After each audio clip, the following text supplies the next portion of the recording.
Deyir, qeybət eləmək, Quran buyurur ha bunu, ölü qardaşının ətini yemək kimidir. Belə sözdür, deyir ki, Allah deyir, necə irəndirin bunları? Yox, alimlər deyir ki, yox, nəsə əlaqə var qeybət eləməklə adam əti yemək arasında. Yəni, qeybət eləyənə deyə bilərsən ki, ay manyak, qeybət babudur.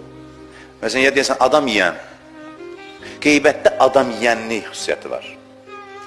Bunun nə əlaqəsi var, mən bilmirəm. Qeybət eləyən adam yiyəndir. Bunda nəsə bir xislət var, adam əti yeməyə, adamın ətini yeməyə, ətini didməyə. Bunu elə belə seçməyiblər. Bu nizamın mahiyyətinə uyğun olan bir söz. Mən bilmirəm, hələ kəşf olunmayıb ki, insan əti yeməklə qeybətin nə əlaqəsi var. Peyğəmbər neçə nəfərə deyib ki, maşallah yaxşı yemirsən. Deyib, ya Rəsulallah, yemək haradadır, orucam, azından hürürəm, çörək tapmırıq yeməyə.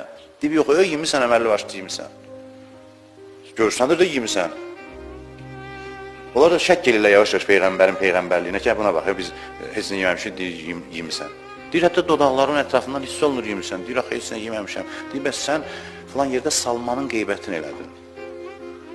Onun ətini yemirsən. O da nə deyib? Deyir, Salmanı su dalıcada göndərəsən, nəmləyir, sən əli boş qayda. Gündə 100 dəfə deyirik biz o sözü. Deyir, yarıtmazdır da bu. Bizim üçün o qeybət deyil, biz o adi sözdür. Amma görün, hansı incə şeylər hesablanır.